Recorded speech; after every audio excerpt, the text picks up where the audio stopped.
Alors en fait aujourd'hui on est la 4e édition du Congrès national des jeunes entreprises sur la thématique le devenir de l'entrepreneuriat des jeunes comme une dynamique de développement durable non seulement du pays mais du continent africain. Et l'idée en fait c'est vraiment de mettre en œuvre l'implication des jeunes dans ce modèle de développement avec cette couche durable, avec une dynamique de créativité et d'innovation de la jeunesse.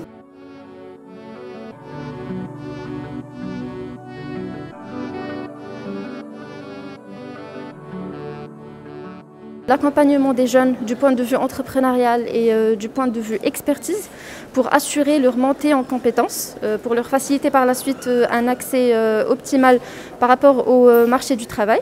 Et puis on parle aussi de différentes activités où ils vont pouvoir présenter concrètement ce qu'ils ont appris, notamment en collaborant avec des professionnels, que ce soit à travers des masterclass, que ce soit à travers des colloques entrepreneuriaux, et puis vers la fin, que ce soit à travers un think tank, qui est une activité très particulière, durant laquelle ils vont présenter une étude sur l'employabilité au Maroc, qui va être pour la première fois faite par les jeunes, pour les jeunes, afin d'être discutée avec des professionnels.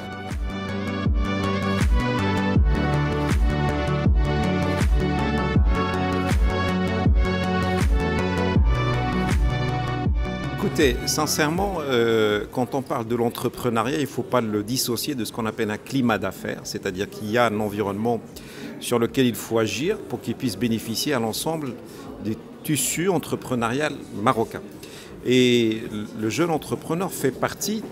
de cet environnement, donc il faut lui donner tous les moyens nécessaires pour qu'il puisse réussir.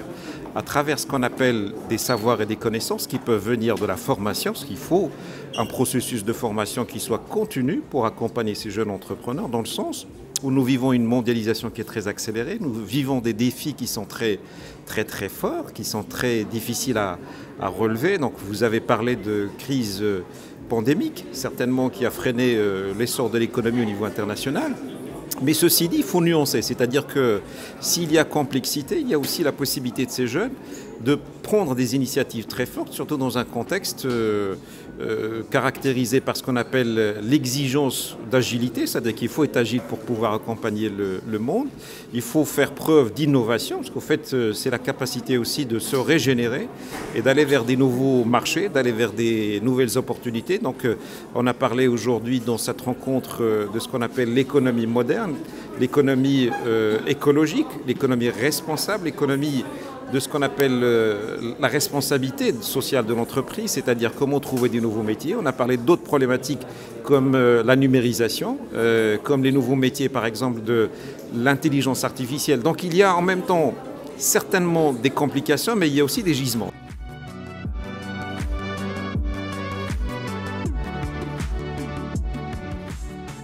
En fait, aujourd'hui, il s'agit d'une acculturation et d'un mindset qu'il faut inculquer aux jeunes pour se lancer dans l'entrepreneuriat, pour se lancer aussi cette maîtrise de leadership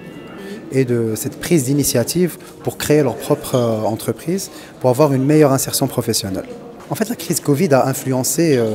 l'économie en général. Pour la jeunesse, à mon sens, c'est plus une belle leçon que pour nos jeunes, pour comprendre que la digitalisation c'est devenu primordial et crucial et que la prise d'initiative et la création de valeur, c'est le plus important dans le processus d'entreprendre. Dans ce sens, créer une valeur ajoutée, que ce soit en s'insérant professionnellement dans le cadre du salariat ou bien dans l'entrepreneuriat, c'est la finalité globale.